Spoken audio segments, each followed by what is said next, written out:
प्यारे बच्चों, welcome to my channel Verma study 2020 book लाना। मैं यूपी बोर्ड के क्लास 12 के छात्र छात्राओं के लिए ज्योग्राफी सब्जेक्ट को हिंदी माध्यम से मैं फुल कोर्स कराऊंगा। यदि आप फुल कोर्स करना चाहते हैं तो मेरे चैनल को सब्सक्राइब कीजिए और बेल आइकन को प्रेस करना न भूलें, ताकि जो भी वीडियो मैं अपलोड करूं उसका नोटिफिकेशन आपको सबसे पहले मिल सके। प्यारे बच्चों, मानव भूगोल के मूल सिद्धांत पूरा पढ़ाया जा चुका है और दूसरी जो बुक है भारत लोग और अर्थव्यवस्था, उसमें चैप्टर 8 चल रहा है। आज पार्ट 2 है, अर्थात दूसरा वीडियो है। अगर इस पार्ट का पहला वीडियो नहीं देखे हैं तो आई बटन को क्लिक करके देख लें। आज हम लोग पढ़ेंगे लौह इस्पात उद्योग। इम्तिहान की दृष्टि से बहुत महत्वपूर्ण है। अगर निर्माण उद्योग से क्वेश्चन उठता है तो लौह इस्पात उद्योग और सूती वस्त्र उद्योग से लॉन्ग क्वेश्चन उठता है। तो आइए देखते हैं लौह इस्पात उद्योग में कुछ महत्वपूर्ण बातें। इसको कहा जाता है आधारभूत उद्योग, क्योंकि सभी उद्योगों के लिए आधार का काम करता है, मूलभूत का कार्य करता है। लोहा के बिना कोई भी उद्योग चलाना संभव नहीं है। इसको अन्य उद्योगों की जननी भी कहा जाता है।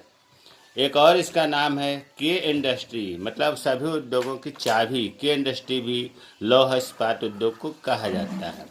लौह इस्पात उद्योग एक छोटी से छोटी, मतलब एक सुई से लेकर के बड़े बड़े जलपोत तक बनाए जाते हैं। भारत में सबसे पहले जो प्रयास किया गया था 1874 ईस्वी में पश्चिम बंगाल में, उस कंपनी का नाम था बाराकर लौह कंपनी स्थापित हुआ। इसका मतलब यह हुआ कि लोहा इस्पात उद्योग का जो सबसे पहले कंपनी लगी थी 1874 ईस्वी में पश्चिम बंगाल में स्थापित हुआ था, जो इस समय वर्तमान में कुल्टी नाम से या पश्चिम बंगाल में कुल्टी नामक जगह पर है। अब देखिए, इसमें ये तो अभी बेसिक चीज़ रहा। अब हम लोग पढ़ेंगे लोहा इस्पात उद्योग के स्थानीयकरण के कारक। क्वेश्चन कैसे पूछा जाएगा एग्जाम में? पूछा जाएगा कि लोहा इस्पात उद्योग के स्थानीयकरण के कारकों का वर्णन कीजिए, या इसी को घुमा दिया जाएगा कि क्या कारण है कि बिहार में या झारखंड में और उड़ीसा में लोहा इस्पात उद्योग ज़्यादा विकसित है, कारण बताइए। तो उसमें यह स्थानीयकरण के कारक लिखा जाएगा।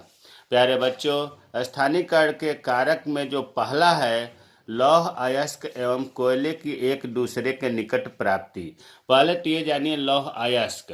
अयस्क का मतलब होता है कि जो खदान से निकला गया है, खान से निकला है, अर्थात इसमें लोहा तो है ही, ढेर सारी अशुद्धियाँ, मिट्टी, कंकड़, पत्थर, अन्य पदार्थ मिले हुए हैं। तो जो रॉ मटेरियल होता है उसे हम कहते हैं लौह अयस्क। लौह अयस्क जहाँ होगा उसी जगह कोयला भी होना चाहिए, क्योंकि लौह अयस्क को पिघलाने के लिए, बड़े बड़े भट्टियों को चलाने के लिए कोयले की ज़रूरत पड़ती है। तो जहाँ पर लौह अयस्क और कोयला मिलेगा वहीं पर लोहा इस्पात उद्योग विकसित होगा। और भारत में बिहार राज्य में तो कोयला बहुत मिलता है, और इसका जो निकटवर्ती राज्य उड़ीसा है यहाँ पर लौह अयस्क मिलता है। यही कारण है कि बिहार और उड़ीसा में लौह इस्पात उद्योग ज़्यादा डेवलप है। इतना ही नहीं, इन दोनों खनिज पदार्थ मतलब लौह अयस्क और कोयला, ये जो है एक साथ उपलब्ध होने के कारण यहाँ पर विश्व में इसका स्थान है। तो एक तो हो गया कि दोनों को निकट स्थान होना चाहिए, लौह अयस्क और कोयले का। दूसरा है सहायक खनिजों की सुलभता। देखिए, अगर लौह इस्पात उद्योग चलाना है तो जो मुख्य खनिज लौह अयस्क और कोयला है, इसके अलावा मैग्नीज की ज़रूरत पड़ती है, डोलोमाइट की ज़रूरत पड़ती है और चूना पत्थर की ज़रूरत पड़ती है। संयोग ये देखिए कि भारत में ये सब पदार्थ भी बिहार और उड़ीसा राज्यों में पर्याप्त मात्रा में मिलता है। यही कारण है कि बिहार और उड़ीसा में लोहा इस्पात उद्योग ज़्यादा डेवलप है। तीसरा क्या चाहिए लोहा इस्पात उद्योग के लिए? सस्ती एवं सुलभ जल विद्युत शक्ति चाहिए। देखिए, बिजली तो कई तरह से तैयार होता है, कोयले से तैयार होता है, सोलर एनर्जी से तैयार होता है, जल से तैयार होता है, परमाणु विखंडन से होता है, लेकिन सबसे सस्ता जल विद्युत शक्ति है। तो जल विद्युत शक्ति जो है लोहा इस्पात कारखानों के लिए जो चाहिए भारी मशीनों को चलाने के लिए, भट्टियों में लौह अयस्क को पिघलाने के लिए, तो भारत में पर्याप्त मात्रा में ये शक्ति उपलब्ध है। मतलब जल से उत्पन्न होने वाली विद्युत शक्ति उपलब्ध है। इसके अलावा लौह इस्पात उद्योग में स्वच्छ जल की आपूर्ति चाहिए। यही कारण है कि जहाँ जहाँ भी लौह इस्पात उद्योग डेवलप है वहाँ पर सदावाहिनी नदियाँ जरूर मिलती हैं। सदावाहिनी नदियों का मतलब है कि इसमें 12 महीने पानी बहता रहता है, ये नदियाँ सूखती नहीं हैं। यही कारण है कि सदावाहिनी नदियों के किनारे ही लोहा इस्पात उद्योग डेवलप होता है। पांचवा है कारक में विस्तृत बाजार। भारत तो वैसे भी विकासशील देश है, यहाँ पर नए नए कारखाने लगाए जा रहे हैं, बांध बनाए जा रहे हैं, भवन निर्माण हो रहा है, जिसके कारण लोहा इस्पात की भारी मांग रहती है और भारत लोहा इस्पात के कुछ सामानों का निर्यात भी करता है। छठा कारक है सस्ते एवं कुशल श्रमिक। लौह इस्पात उद्योग भारी उद्योग है, इसमें जो है कुशल श्रमिक और सस्ते भी चाहिए। यही कारण है कि सघन जनसंख्या के किनारे, जहाँ पर जनसंख्या ज़्यादा है, लोहा इस्पात केंद्र ज़्यादा स्थापित हुए हैं। सातवां है परिवहन के सस्ते व सुलभ साधन। भाई लोहा इस्पात उद्योग के लिए लौह अयस्क लाना है, इसके उत्पादन को फिर मार्केट में ले जाना है, तो इसके लिए परिवहन की ज़रूरत पड़ती है और परिवहन सस्ता होना चाहिए, जो कि भारत में पर्याप्त मात्रा में है। तो अभी आपने देखा लौह इस्पात उद्योग के स्थानीयकरण के कारक। अब हम देखते हैं कि लोहा इस्पात उद्योग जो है इसका वितरण या इसका उत्पादन कहाँ कहाँ होता है। तो प्यारे बच्चों, पूरे उद्योग को 2 क्षेत्रों में बांटा गया है, एक तो निजी क्षेत्र, दूसरा सार्वजनिक क्षेत्र। निजी क्षेत्र का मतलब है कि इसमें किसी निजी व्यक्ति इसका मालिक होता है, इसका लाभ, इसके हानि वो व्यक्ति जिम्मेदार होता है। सार्वजनिक क्षेत्र का मतलब सरकारी क्षेत्र से है, इसके लाभ, हानि या इनके कर्मचारियों का वेतन सरकार उठाती है। निजी क्षेत्र में एक कारखाना है। लोहा इस्पात उद्योग के निजी क्षेत्र में मात्र एक कारखाना है और सार्वजनिक क्षेत्र में पहले 4 था, अब 4 नए और कारखाने खुल गए, जिससे सार्वजनिक क्षेत्र के कारखानों की संख्या 10 हो गई। टोटल इस समय पूरे भारत में 11 लौह इस्पात उद्योग या कारखाने हैं। तो अब हम 11 के बारे में पढ़ते हैं। पहला है TISCO, टिस्को। इसका फुल फॉर्म होगा Tata iron and steel company. प्यारे बच्चों, Tata iron and steel company यही एक जो निजी क्षेत्र में है, यही कंपनी है, बाकी सभी सार्वजनिक क्षेत्र की हैं। तो पहला इसकी विशेषता हो गया कि ये निजी क्षेत्र की कंपनी है। दूसरा, इसकी जो स्थापना हुई थी जमशेद जी टाटा, इनका पूरा नाम है जमशेद जी नौसरवान टाटा। 60 में यही बोला जाता है। जमशेद जी टाटा ने 1907 में, इसकी स्थापना कब हुई थी? 1907 में। कहाँ हुई थी? झारखंड राज्य के। उस समय बिहार था, अब वर्तमान में झारखंड हो गया है। झारखंड राज्य के एक जिला है सिंहभूमि जिला, पूर्वी सिंहभूमि जिला, इसमें जमशेदपुर नामक स्थान पर हुआ था। प्यारे बच्चों, 1907 में जमशेदपुर को सांकची कहा जाता था। सांकची आदिवासियों का गांव था, लेकिन बाद में जमशेद जी टाटा के स्थापना करने के कारण इसका नाम जमशेदपुर, इसी को टाटा नगर भी कहते हैं, इसी जगह पर स्थापना हुआ। बहुत महत्वपूर्ण है, इसमें ढेर सारे क्वेश्चन बनते हैं। इसकी स्थापना कब हुई? 1907 में। किस जिले में, किस राज्य में हुई? झारखंड में। झारखंड के किस जिले में हुई? पूर्वी सिंहभूमि जिले में। पूर्वी सिंहभूमि जिले में कहाँ हुई? तो जमशेदपुर। यही तो कारण है, जमशेदपुर को भारत की इस्पात नगरी भी कहा जाता है। 1 नंबर के क्वेश्चन में उठता है कि भारत की इस्पात नगरी किस शहर को कहा जाता है, तो इसका उत्तर होगा जमशेदपुर। यहाँ पर खनिज पदार्थों की प्रचुर मात्रा तो है ही, आपको यह भी बताया गया है कि लोहा इस्पात उद्योग वहाँ पर विकसित होता है जहाँ पर नदी हो, ताकि पानी की पर्याप्त मात्रा हो। तो यहाँ पर स्वर्ण रेखा और खड़कई 2 नदियाँ हैं जिससे पानी आसानी से मिल जाता है। इन नदियों का नाम भी याद होना चाहिए, स्वर्ण रेखा नदी और खड़कई नदी। इसी से Tata iron and steel company को पानी मिलता है। इस कंपनी में अर्थात टाटा आयरन स्टील कंपनी में रेल की पटरियां बनती हैं, लोहे की छड़ें बनते हैं, इस्पात के ढांचे बनते हैं, गाटर, फिश प्लेट जो रेलवे की पटरी को फंसाने के काम में आता है, चादरें, कृषि यंत्र एवं उपकरण, रेल के डिब्बे, मशीनें आदि बनाई जाती है। प्यारे बच्चों, जो टाटा आयरन स्टील कंपनी है ये जापान के सहयोग से बनी हुई है। इसकी उत्पादन क्षमता वर्तमान की बता रहा हूँ 39.25 लाख टन है। और इतना ही नहीं, यह एशिया का सबसे बड़ा लोहा इस्पात कारखाना है। तो टिस्को देखिए, जो पहले एक निजी क्षेत्र का और जो 6 सार्वजनिक क्षेत्र के, इनको तो पढ़ना बहुत ज़रूरी है। तो हमें उम्मीद है कि Tata iron and steel company के बारे में आपको समझ में आ गया होगा। दूसरी कंपनी है Indian iron and steel company, IISCO, इसको Indian iron and steel company.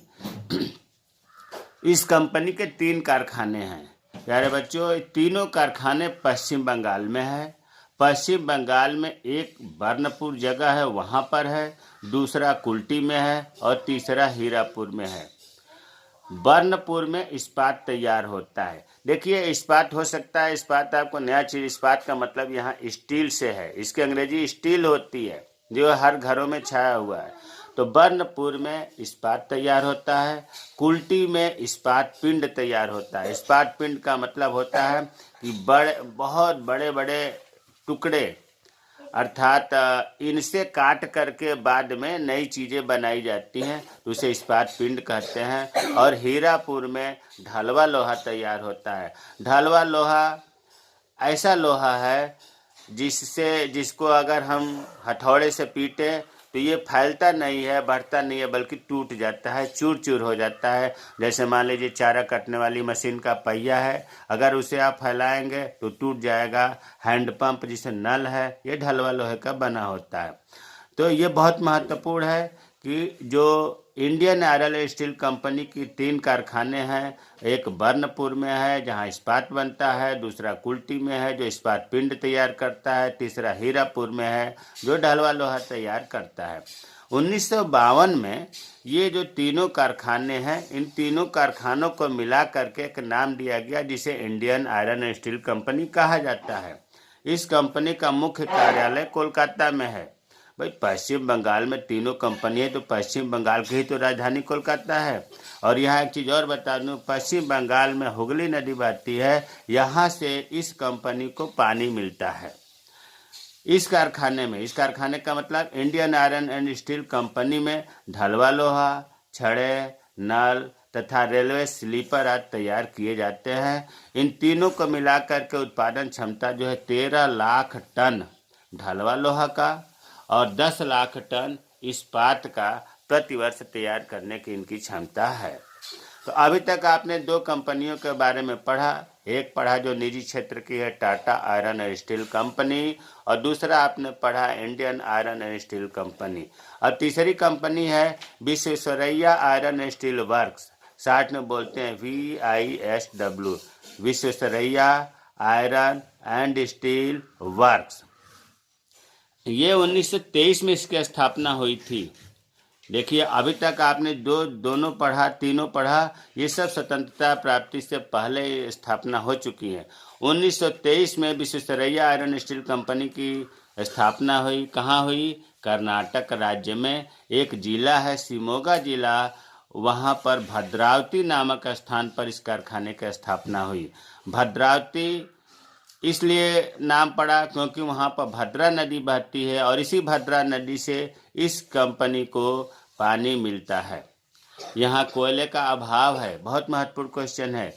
Visvesvaraya iron steel works जहाँ पर है, मतलब कर्नाटक राज्य में जो शिमोगा जिले में है भद्रावती नामक स्थान पर, यहाँ कोयले का अभाव है। अब आपके मन में प्रश्न उठेगा कि कोयले का अभाव है तो ये लोहा उद्योग चलता कैसे है? तो प्यारे बच्चों, लोहा गनाने के लिए यहाँ पर जो समीप में जो जंगल है, उष्णकटिबंधीय वन जो है, यहाँ की लकड़ी का कोयला प्रयोग होता है। तो कोयला आपको पता चल गया कि जंगल से आता है। और यहाँ लोहा जो है केमान गुंडी तथा बाबा बूदन की खानों से, ये 2 खान वहाँ फेमस है, यहाँ से इस कंपनी को लौह अयस्क मिलता है, केमान गुंडी और बाबा बुदन। इस कारखाने की उत्पादन क्षमता 85,000 टन ढलवा लोहा का है और 2 लाख टन इस्पात पिंड तैयार करने की है। 1962 ईस्वी से इस कारखाने पर कर्नाटक सरकार और भारत सरकार, केंद्र सरकार जिसको कहते हैं, दोनों का संयुक्त आधिपत्य है। तो अब तक आपने 3 पढ़ा, एक पढ़ा टिस्को, दूसरा पढ़ा इसको और तीसरा पढ़ा विश्वेश्वरैया इस्पात लिमिटेड। चौथा है राउरकेला इस्पात लिमिटेड। राउरकेला, देखिए नाम से काफ़ी हद तक सोल्यूशन निकल जाता है। राउरकेला नामक जगह पर है, इसलिए इसको राउरकेला इस्पात लिमिटेड बोलते हैं। अब इसके बारे में पढ़ते हैं। हिंदुस्तान स्टील लिमिटेड के तत्वाधान में, किसके? Hindustan HSL Hindustan steel limited के तत्वाधान में 1955 ईस्वी में उड़ीसा राज्य के सुंदरगढ़ जिले में राउरकेला नामक स्थान पर हुआ था। देखिए छोटे छोटे क्वेश्चन ढेर सारे बनना है। पहला क्वेश्चन तो ये बनना है कि राउरकेला इस्पात लिमिटेड किसके तत्वाधान में स्थापना हुआ, तो इसका उत्तर होगा हिंदुस्तान स्टील लिमिटेड। कब हुआ? 1955 में। किस राज्य में हुआ? उड़ीसा राज्य में हुआ। उड़ीसा राज्य के किस जिले में हुआ? सुंदरगढ़ जिले में हुआ। राउरकेला इस्पात लिमिटेड किस स्थान पर है? राउरकेला स्थान पर है। और जब इसकी स्थापना हुई थी तो एक जर्मनी की कंपनी थी जिसका नाम था क्रुप्स डिमाग कंपनी, इसकी सहायता से इस कारखाने की स्थापना हुई थी। यहाँ पर मुख्य रूप से लोहे की चादरें एवं पाइप बनाया जाता है। प्यारे बच्चों, राउरकेला इस्पात लिमिटेड के लिए लोहा जो है वो क्योझर से और गुरु हिसानी से प्राप्त होता है। लोहा कहाँ से मिलता है? लोहा अयस्क क्योझर से और गुरु महिसानी की खानों से प्राप्त होता है। रही बात कोयला की, तो कोयला झरिया से, तालचेर से, बोकारो से और कोरबा की खानों से प्राप्त होता है। यहाँ पर बिजली जो है विद्युत हीराकुंड बांध से प्राप्त होता है और उड़ीसा में ही हीराकुंड नदी बहती है, इसी नदी से इसे पानी भी मिलता है। तो आपने 4 पढ़ लिया। 5वां है भिलाई इस्पात लिमिटेड। नाम से लग रहा है कि भिलाई में होगा। अब इसके बारे में देखते हैं। इस कारखाने की स्थापना 1953 में 53 में पूर्व सोवियत संघ, दूसरे रूप में हम ये कहें कि रसिया, रूस की सहायता से मध्य प्रदेश राज्य के भिलाई, इस समय भिलाई जो है मध्य प्रदेश में नहीं है बल्कि छत्तीसगढ़ में हो गया है, स्थान पर किया गया। तो 3-4 क्वेश्चन बना। भिलाई इस्पात लिमिटेड की स्थापना कब हुई? 1953 में। भिलाई इस्पात लिमिटेड किसकी सहायता से स्थापित हुआ? पूर्व सोवियत संघ की सहायता से।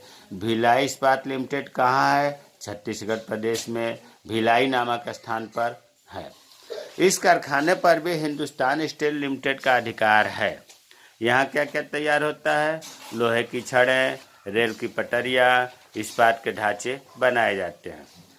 इस कारखाने को, मतलब भिलाई इस्पात लिमिटेड को, लोहा जो है दुर्ग एवं बोनाई की खानों से प्राप्त होता है। कोयला जो है झरिया एवं कोरबा की खानों से प्राप्त होता है। इसकी उत्पादन क्षमता पूरे वर्ष में, जितना भी उत्पादन क्षमता का डाटा दिया गया है प्रति वर्ष का है, 40 लाख टन इस्पात तैयार करने की है उत्पादन क्षमता भिलाई इस्पात लिमिटेड का।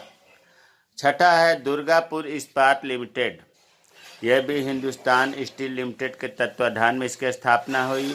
1956 ईस्वी में हुई और कहाँ हुई? पश्चिम बंगाल के दुर्गापुर नामक स्थान पर। उस समय ब्रिटिश सरकार की सहायता से हुई थी।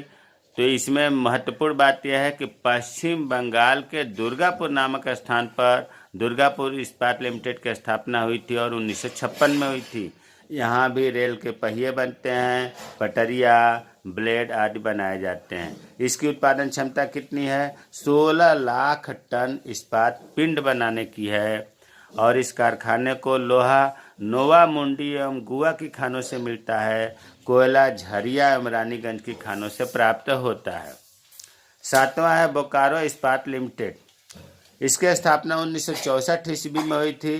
पश्चिम बंगाल के बोकारो नामक स्थान पर हुई थी इसकी स्थापना और इस कारखाने की उत्पादन क्षमता 50 लाख टन है। 50 लाख टन जो है इसकी उत्पादन क्षमता प्रतिवर्ष है। और इस कंपनी को लोहा जो है किरीबुरू की खानों से, चूना पत्थर पलामू की खानों से, कोयला बोकारो की खानों से प्राप्त होता है। तो आपने अभी तक 7 पढ़ा जो बहुत पुराने हैं, एक निजी क्षेत्र का हो गया टिस्को, और बाकी जो आपने 6 पढ़ा वो सार्वजनिक क्षेत्र के हो गए। अब जो 4 नए खुले हैं, नवीन कारखाने जो खुले हैं, उनके बारे में थोड़ा थोड़ा जान लेते हैं। एक तो खुला है विजयनगर स्टील प्लांट। ये कहाँ है? कर्नाटक राज्य में बेल्लारी जिला में है। वो विजयनगर नामक स्थान पर है। 600 करोड़ रुपए की पूंजी इसमें लगा है। और सबसे महत्वपूर्ण बात यह कि भारतीय तकनीक पर आधारित है। 30 लाख टन इस्पात पिंड की उत्पादन क्षमता इसका है और 1993 में इसका निर्माण पूरा हो गया। तो नए कारखानों में विजयनगर स्टील प्लांट के बारे में जानकारी हो गई होगी। दूसरा है बीजाग स्टील प्लांट। ये विशाखापट्टनम जो आंध्र प्रदेश में है, वहाँ पर यह प्लांट आधारित है। 1992 में इसकी शुरुआत हुई थी। प्यारे बच्चों, बीजाग स्टील प्लांट ऐसा प्लांट है, पहला है जो ये पत्तन पर आधारित है, पोर्ट पर, बंदरगाह पर आधारित है। तीसरा है सेलम स्टील प्लांट। ये भी तमिलनाडु के सेलम जिले में है और 1982 में ये चालू किया गया था। चौथा जो नया खुला है कारखाना वो दैताड़ी स्टील प्लांट में है। ये उड़ीसा राज्य के दैताड़ी नामक स्थान पर इसकी स्थापना हुई। तो 4 आपको जो नए कारखाने हैं इनमें आपको बस चारों के नाम और ये कहाँ पर स्थित है और कब शुरू हुआ, 3 क्वेश्चन इनसे बनते हैं। Vijayanagar steel plant, Vizag steel plant, Salem steel plant और दैताड़ी स्टील प्लांट। और इससे पहले आपको 6 बताया गया था, जो आपको मिला करके एक निजी क्षेत्र हो गया और 6 सार्वजनिक क्षेत्र हो गया, 4 अब हो गए। कुल जो आपके पूरे भारत में जो लौह इस्पात के 11 कारखाने हैं, इनके बारे में विस्तृत रूप से बता दिया गया। अगर आपको कहीं कोई दिक्कत है, कोई समझ में नहीं आ रहा है तो कमेंट बॉक्स में कमेंट करें, मैं रिप्लाई ज़रूर करूंगा। मेरे चैनल को सब्सक्राइब कीजिए। जय हिंद, जय भारत।